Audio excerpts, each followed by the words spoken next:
kalpanaDubey.com। Ramcharitmanas का 7वां कांड उत्तरकांड है। इस कांड में विभिन्न प्रकार की जिज्ञासाएं डाली गई हैं। लक्ष्मण द्वारा विभिन्न प्रकार के प्रश्न श्री राम से पूछे जाते हैं और उनका समाधान किया जाता है। इस प्रकार इस रामचरितमानस में दोहा चौपाई के माध्यम से इसको पूरा किया गया है। तुलसीदास जी ने हर एक कांड के प्रारंभ में संस्कृत में श्लोकों की रचना भी की है।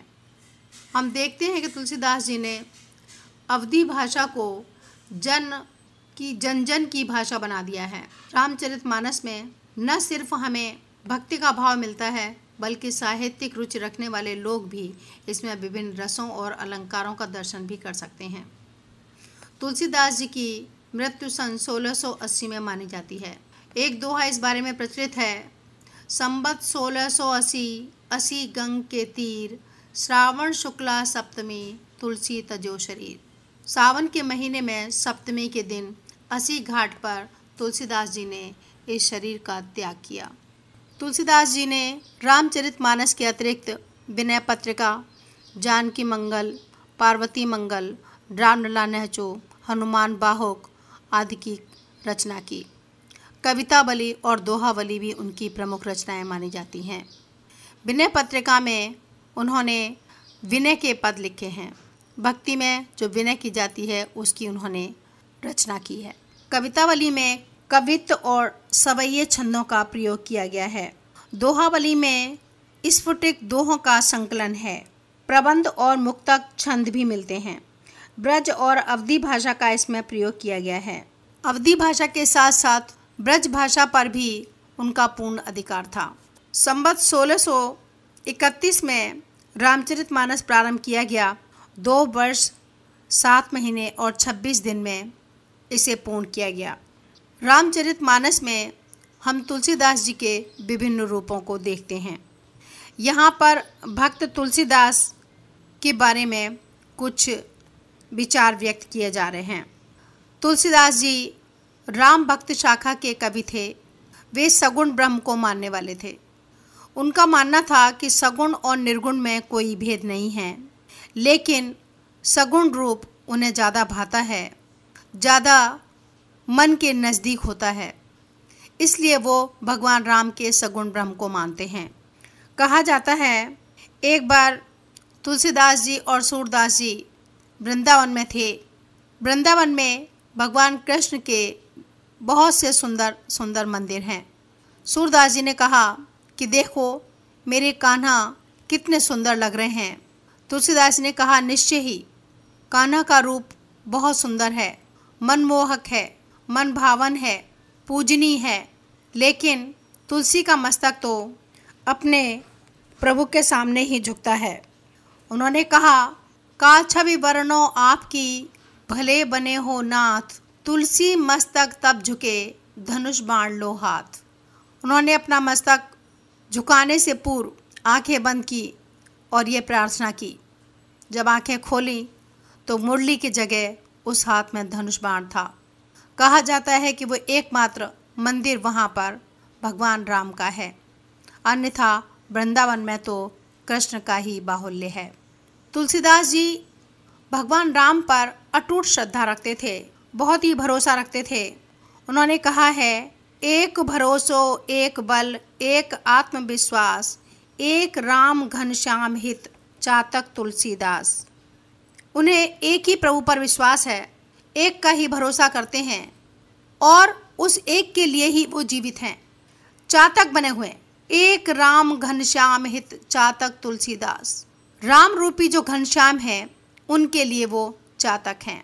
इतना अटूट विश्वास है उन्हें राम पर, यहाँ तक कि वो राम के साथ अपने विभिन्न संबंधों को मानते हैं।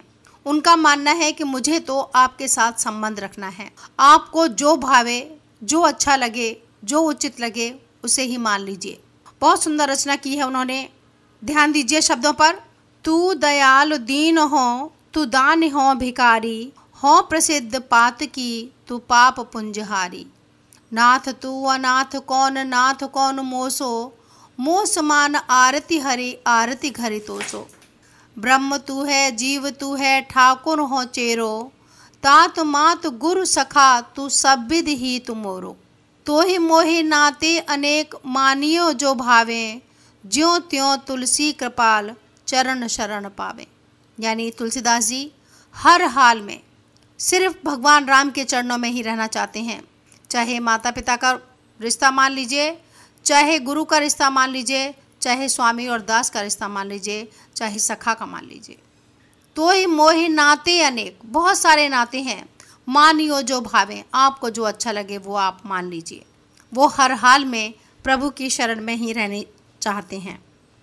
संपूर्ण संसार में वो राम सीता का रूप ही देखते हैं। उन्होंने कहा है, सिया राम मैं सब जग जानी, करहु प्रणाम जोर जुग पानी। संपूर्ण संसार के चर अचर को वो राम सिया का रूप ही मानते हैं और सभी को प्रणाम करते हैं। राम की कथा कैसी है? संशयों को दूर करने वाली है। जो मन में शंकाएं उठती हैं उनका वो निवारण करने वाली है। कहा है उन्होंने, राम कथा सुंदर करतारी, संशय सुभग उड़ावनहारी। जो संशय रूपी पक्षी हैं उनको वो उड़ा देती है। यानी जब भी उस कथा पर कोई शंकाएं होती हैं, राम कथा उसका निवारण करती है और भक्त की संपूर्ण श्रद्धा उनके प्रति हो जाती है। यहाँ तक वो कहते हैं कि राम का नाम तो ऐसा है जो उल्टा भी लिया जाए तो भी उसका उद्धार हो जाता है। उन्होंने कहा है, उल्टा नाम जपा जग जाना, वाल्मीकि भय ब्रह्म समाना। वाल्मीकि भी भगवान राम का उल्टा नाम लेते लेते ही ब्रह्म को प्राप्त हो गए, यानी कि महाज्ञान प्राप्त हो गया उन्हें। और सिर्फ ज्ञान ही नहीं हुआ, वो महान भक्ति भी उनको प्राप्त हुई। यहाँ तक कहते हैं वो, तुम तज और कौन पे जाऊं, कहाँ जाए आपन सिरनाऊं, काके दिए अघाऊं। यानी उनके अनुसार कोई भी संसार में ऐसा नहीं है जो उन्हें इतना दे सके जिससे वो अपने आप को पूर्ण, संपूर्ण और अघा हुआ, यानी कि पूरी तरह से तृप्त मान सकें।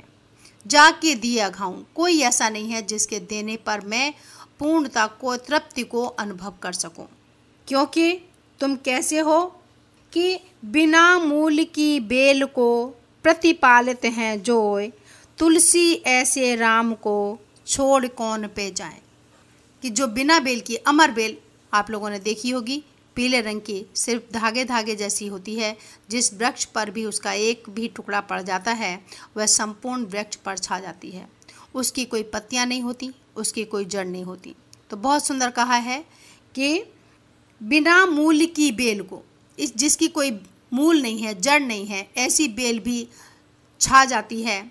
और ये सब किससे होता है? प्रभु की कृपा से होता है। ऐसे भगवान राम को छोड़कर मैं किसके पास जाऊं? यानी अनन्य भक्ति, अपार विश्वास, ऐसा विश्वास जो अटूट है। और कहते हैं कि तुम तो ऐसे हो प्रभु कि मेरे अवगुणों को ध्यान में मत रखो। कहते हैं, प्रभु मेरे अवगुण चित न धरो, एक लोहा पूजा में राखत, एक बर बधिक परो, पारस गुण अवगुण नहीं देखे, कंचन करत खरो। पारस पत्थर जो है वो सिर्फ ये देखता है कि वो लोहा है कि नहीं। वो ये नहीं देखता कि वो लोहा पूजा में रखने वाला है या वो कसाई के घर में रखा हुआ लोहा है। वो तो अपने स्पर्श मात्र से ही उसे सोना बना देता है। इसी तरह हे प्रभु, आप मेरे अवगुणों को ध्यान में मत रखिए। और आगे कह रहे हैं, बहुत सुंदर सी लाइनें हैं, एक नदिया एक नार कहावत, मैलोई नीर भरो, जब दोऊ मिल एक वरण भय, सुरसर नाम परो। गंदा नाला भी जब गंगा जी में मिल जाता है तो वो भी पवित्र हो जाता है।